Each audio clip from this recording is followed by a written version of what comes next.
Just because you're a fan of minions and monsters doesn't mean you won't miss a couple of details in this movie. In fact, 99% of fans miss the details we're about to talk about in this video. From side characters that make this movie deeper than you thought, to a shocking truth you never realized about the monsters in this universe. Heck, we even dissect some secrets about their former bosses. You can either stay part of the 99% of clueless fans in the dark about things related to this movie, or you can hit the subscribe button and unlock your true potential as a millionaire. Just like the channel name. Alright, now that you've subbed up, let's get the party started. Have you ever noticed this unusual background detail hiding in the middle of all the chaos? After being driven out of the Cyclops village, the minions spend years searching for a new evil master. Along the way, they briefly serve a long list of villains, including an old wizard, an Egyptian mummy, a pirate captain, a sleepy British nobleman, and even a powerful Chinese ruler. Unfortunately, their habit of accidentally eliminating every boss they work for leaves them wandering the desert once again without anyone to follow. As the frustrated minions begin arguing among themselves, one of them suddenly notices an outlaw fleeing on horseback while a sheriff and several deputies chase close behind. Seeing another potential villain to serve, the minions immediately spring into action and unintentionally hijack a runaway train. Before long, the train comes barreling through the Hollywood streets, ripping up the road and sending terrified pedestrians scrambling out of its path. If you pay close attention to the crowd, one background character stands out for an unexpected reason. Among the people fleeing the runaway train is a man wearing a woman's dress, who even lifts the skirt to run faster. While the moment is easy to miss, it's a curious historical detail, since seeing a man publicly dressed that way would have been extremely uncommon during the 1920s, making this one of the trailer's more surprising blink and you'll miss it moments. Life in the desert clearly isn't easy for the minions. After losing another evil master, they spend their days wandering across scorching sands, sleeping under the moon with nothing but rocks for pillows as they continue searching for a new boss. Tempers are already running high, so it doesn't take much for things to spiral out of control. The trouble begins when Dick, the grumpy minion with the missing tooth, starts picking on Henry and James. Henry finally has enough and charges straight at him, forcing Ed to step in and break up the argument. But instead of calming everyone down, Ed loses his own patience and ends up punching Dick himself. Within seconds, the disagreement erupts into a full brawl as minions begin shoving and crashing into one another from every direction. During the chaos, Dick stumbles backward and collides with another minion who had been quietly frying an egg. At first glance, it seems like a simple slapstick gag, but if you look closely, something doesn't quite add up. Before the collision, the pan contains just one single egg, yet the unlucky minion somehow has 2 fried eggs stuck to his goggles. Unless another egg magically appeared in the middle of the fight, this looks like a classic animation continuity mistake that's easy to miss while everyone is busy throwing punches.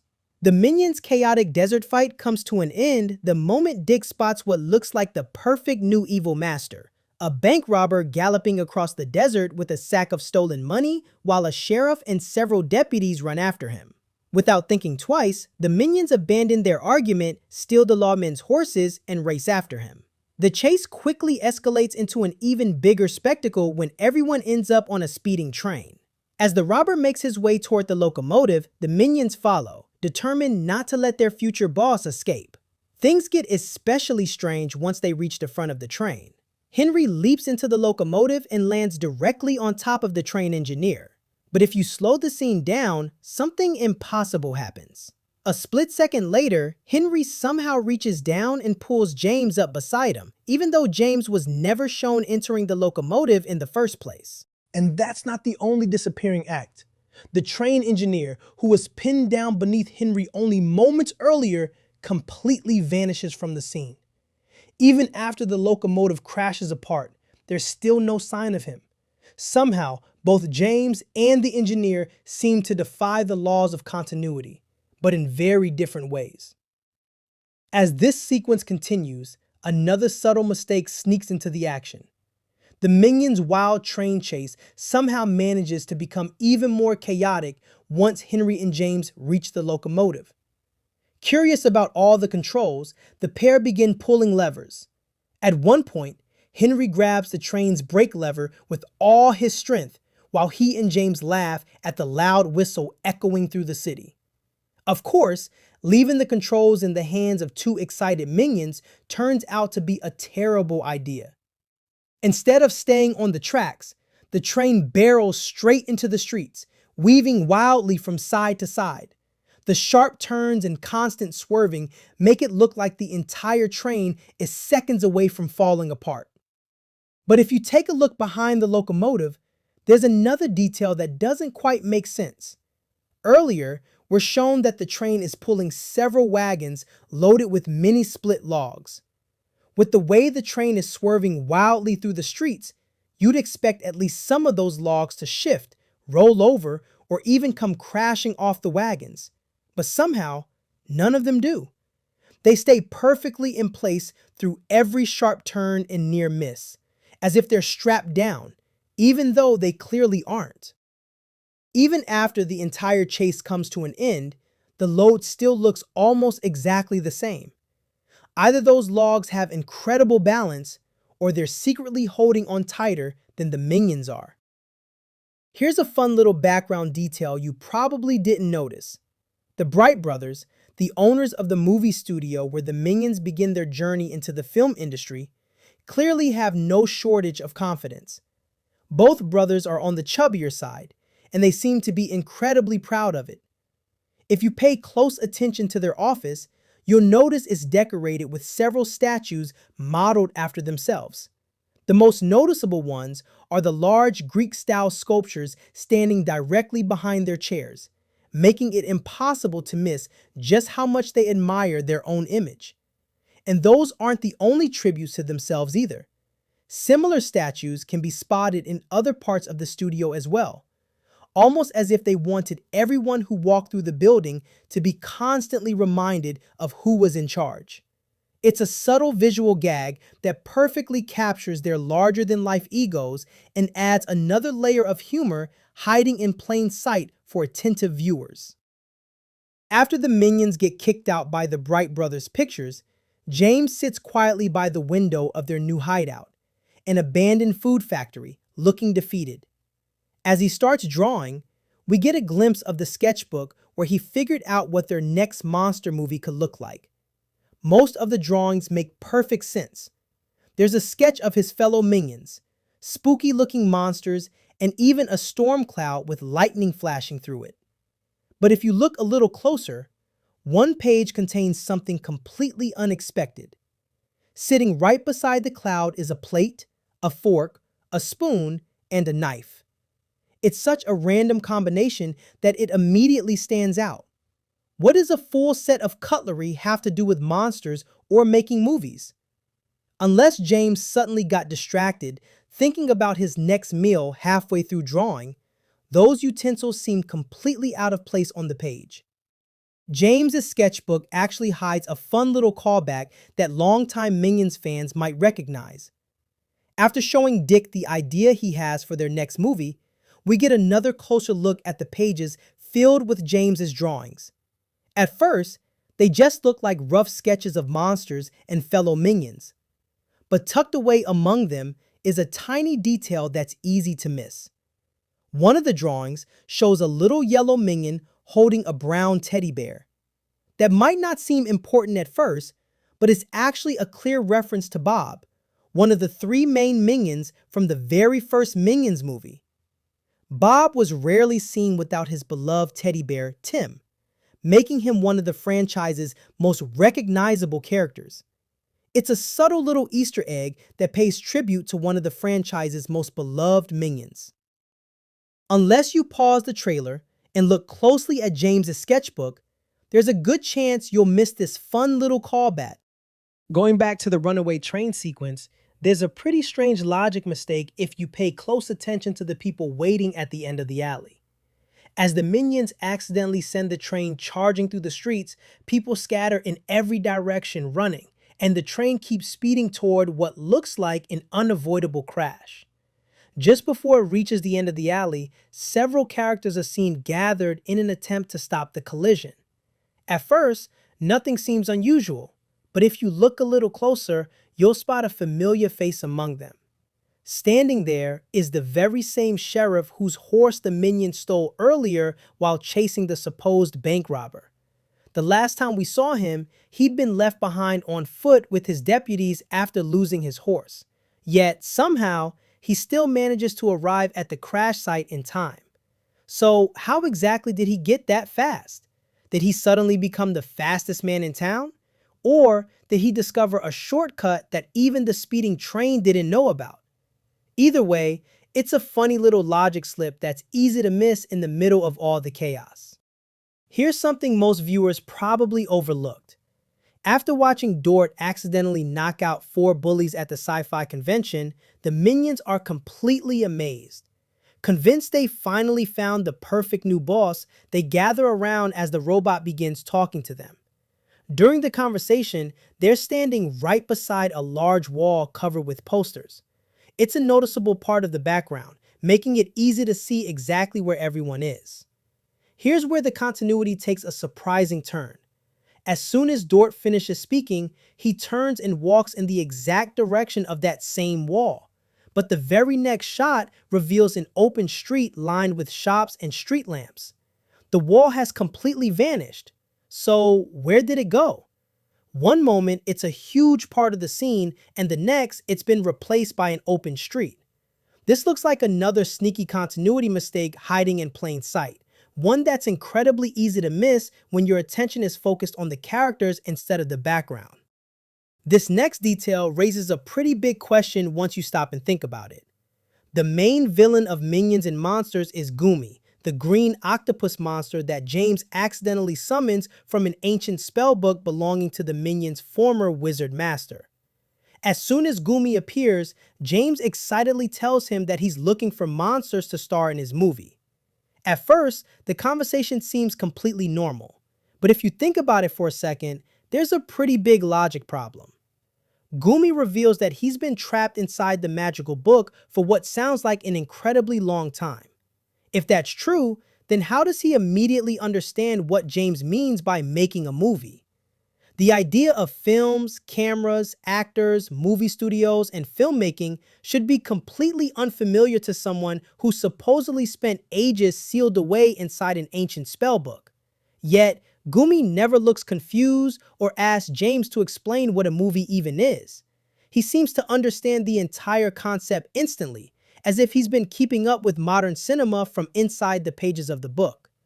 Unless magical monsters get free movie nights while they're imprisoned, that's a surprisingly funny little logic slip hidden in the trailer.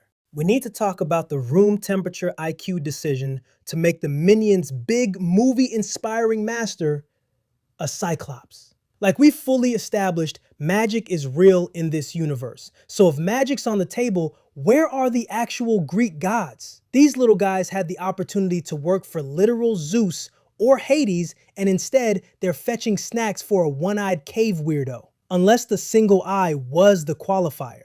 Maybe Monster Movie required a monster so on the nose it hurts, and a Cyclops was just the most efficient shorthand available. Either way, subtlety was not the assignment. And look, we already know the drill with these guys. Whoever they attach themselves to is on a clock. Loyalty this intense always ends in a body count, and this master is no exception. Their devotion is basically a countdown timer with extra steps. Do you want to know where Gumi and the other 2 squid monsters, along with Irene, come from? Well, they were actually trapped in an extra-dimensional prison realm, and they were put there by the warlock that the minions were serving at one point. The monsters were too much of a hassle for the warlock to contain, so he kept them there, and it's no surprise that the moment one of them accidentally escaped and was enraged at the fact that the warlock had done them dirty and cast them away, served as their motive for attacking and doing away with him. Well, they are monsters anyway, so of course they're going to behave like monsters and enact their revenge. Ask anyone for Otto's signature moment and they'll say the same thing, trading an all-powerful artifact for a random rock off the ground. Peak comic relief, right? The movie frames it as pure himbo energy.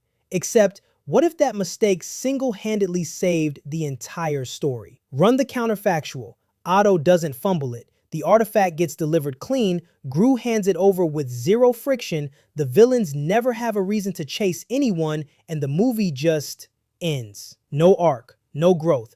Gru stays a kid nobody respects, and the mentor figure never gets his redemption moment. Instead, one dumb trade forces an entirely new chain of events. Gru actually has to problem solve for once instead of coasting. The gruff, washed-up villain gets an actual redemption arc out of it, and Otto, who gains zero new abilities, stays exactly as chaotic as before, ends up biking across the country to fix his own screw-up, which is a weirdly heroic arc for a guy whose defining trait is liking a rock. Moral of the story? Sometimes the plot doesn't move forward because of the smart character's plan. It moves because someone's terrible decision accidentally cracked it open. Here's where it gets genuinely unsettling. These guys have gone to actual outer space with zero helmet, zero suit, completely business as usual. No panic, no gasping, nothing. And it's not an isolated incident. Later in the franchise, we get a scene where characters end up inside another creature entirely, and the minions in there are just vibing, laughing, talking. Not a single moment of, hey, should we be worried about oxygen right now? It's not a lung thing either, because their cheeks never puff out like they're holding a breath. Someone in this cinematic universe needs to perform an actual dissection, because at this point, their internal biology is a bigger mystery than the plot. When the trailer first dropped, I genuinely thought this was a triumphant coming home from an epic quest moment. Nope, it's a funeral march. They just lost another boss and are dragging their belongings toward literally any new evil person willing to hire them. This is basically a rerun of the Exile arc from the first movie post-Napoleon, and somehow it's still devastating every time. These guys are walking disaster zones. They cause the death every single time, and yet their faces still convince you they're the victims. Incredible acting range for creatures who cannot smell. Their next stop? A warlock, which, respect, is a smart historical choice since medieval wizardry postdates ancient Greece, so the timeline actually tracks. Naturally, this master also gets got because that's just Tuesday for these guys. But hey, casualties aside, they walked away with exactly what they needed for their eventual box office debut. Nothing puts these creatures down, ever. We're talking industrial accidents that would flatten a human treated like a mild inconvenience. Rocket explosions? Walked it off. Heavy machinery? Barely a smudge. And notice what's missing from every single Minion movie. A hospital scene. No sick bay, no medical staff, not one doctor anywhere near these guys with a clipboard. And honestly, what med school curriculum even covers a yellow capsule-shaped being with 3 fingers and no visible skeleton? That's not a specialty anyone's studying for. So the Cyclops dies via a Lego-shaped object to the foot. And I need everyone to sit with that for a second, because that's not a throwaway gag. That's an origin story. Here's the theory. What we're watching them build with isn't plastic. It's carved stone blocks, basically prehistoric Lego. And if you've ever stepped on a real Lego brick barefoot, you already understand exactly how a stone version would end a Cyclops' whole career. Now stack this on top. What color dominates actual Lego minifigures? Yellow. Suspicious. And the film straight up shows a minion playing with the brick painted their exact shade, with proportions that match real Lego head specs. 1 stud wide, 1 stud tall. That is not a coincidence. That's a receipt. Lego wasn't invented until way later in the 20th century. So my working theory is some archaeologists dug up stone blocks the minions left behind millennia ago. And that discovery is what actually kicked off the real toy company. They didn't invent Lego from nothing. They reverse engineered ancient minion trash. Wild. But I don't make the rules. I just narrate them. Here's something easy to miss if you're not paying attention. Compare how Kevin, Stuart, and Bob act around every previous boss versus how they act around Gru. Historically, strictly professional. Loyal in the moment, sure, but the second a boss meets a violent end, courtesy of, say, a T-Rex, they shrug, pack up, and move on to the next opportunity. Zero grieving period, almost robotic about it. Then Gru happens, and suddenly the rule book's out the window. Kevin appoints himself unpaid, unofficial bodyguard, protecting Gru even when nobody asked. Stuart, a creature whose entire personality is low effort, actively tries to cheer him up when things go wrong.